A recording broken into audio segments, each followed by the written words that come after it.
ایک دفعہ کا ذکر ہے، ایک بہت امیر تاجر تھا جو بہت مہربان اور رحم دل تھا۔ وہ سب کی مدد کرتا تھا، ہر کوئی اسے پسند کرتا تھا۔ پھر بھی اس کے گھر والے اور دوست اس کے بارے میں فکر مند رہتے تھے کیونکہ وہ بہت سست تھا۔ وہ گھر بیٹھ کر کام کرتا تھا اور سارا دن بستر پر سوتا رہتا تھا، بغیر کہیں گھر سے باہر نکلے اور نہ خود کو صحت مند رکھنے کے لیے کوئی جسمانی کام کیے سارا دن گھر گزارتا تھا۔ اس کے سست ہونے کی وجہ سے جلد ہی وہ موٹا ہو گیا اور بہت آسانی سے تھک جاتا تھا۔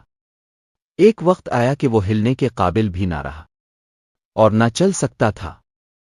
اس کے گھر والوں اور دوست احباب کو اس کی فکر ہوئی اور بہت سے ڈاکٹروں سے رابطہ کیا تاکہ اسے اپنے پاؤں پر کھڑا کیا جا سکے، لیکن کوئی علاج کام نہ آیا۔ امیر آدمی کا خاندان ایک مقدس بابا آدمی کے پاس گیا اور اس سے پوچھا کہ کیا آپ ہماری مدد کر سکتے ہیں؟ حضور نے فرمایا کہ وہ امیر آدمی کو آسانی سے ٹھیک کر سکتا ہے۔ یہ جان کر گھر والے بہت خوش ہوئے۔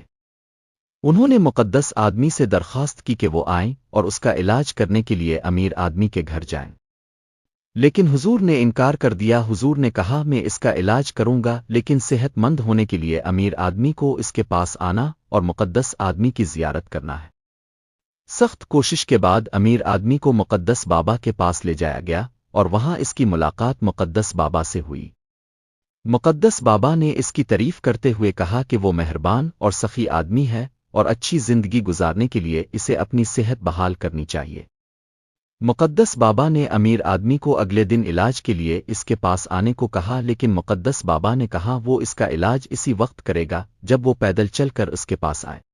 مقدس بابا کی رہائش امیر آدمی کے گھر سے دور تھی، لیکن علاج کروانے کے لیے امیر آدمی جو اس قابل نہ تھا کہ چل سکے، چند قدم صحیح طریقے سے چل کر بڑی محنت اور اہل خانہ کی مدد سے مقدس بابا تک پیدل چل پڑا۔ بدقسمتی سے حضور وہاں موجود نہیں تھے۔ حضور کا ایک شاگرد باہر نکلا اور امیر کو اگلے دن علاج کے لیے آنے کو کہا۔ امیر کو یہ سن کر دکھ ہوا کہ وہاں پہنچنے میں بڑی محنت لگ گئی، لیکن وہ اگلے دن دوبارہ آنے پر راضی ہو گیا۔ اگلے دن پھر امیر آدمی نے وہاں پہنچنے کی بہت کوشش کی، لیکن دوبارہ علاج کے لیے حضور سے نہ مل سکا۔ یہ 2 ہفتے تک آتا جاتا رہا، لیکن پھر بھی امیر آدمی حضور بابا سے مل کر علاج کی درخواست نہ کر سکا۔ جیسے ہی امیر آدمی واپس آ رہا تھا، اپنے گھر پہنچ کر اسے احساس ہوا کہ وہ چلتے پھرتے بہت ہلکا محسوس کرتا ہے اور ان چند دنوں میں اس کا وزن کچھ کم ہوا ہے۔ اب امیر آدمی کو صحت مند اور تندرست رہنے کی اہمیت سمجھ آ گئی۔ اسے سمجھ آ گیا کہ مقدس بابا نے اس کو چل کر کیوں آنے کا کہا تھا۔ امیر آدمی نے مدد کرنے پر حضور بابا کا شکر ادا کیا اور اپنی صحت بحال کرنے کے عزم کے ساتھ واپس لوٹا۔ اسے سمجھ آ گیا کہ اس کی بیماری کی وجہ اس کا سست ہونا تھا۔ جلد ہی امیر آدمی نے اپنی صحت بحال کر لی اور وہ بالکل ٹھیک ہو گیا۔ سست انسان کہیں کا نہیں رہتا۔ انسان کو سست نہیں بننا چاہے، ورنہ انسان کسی کام کا نہیں رہے گا۔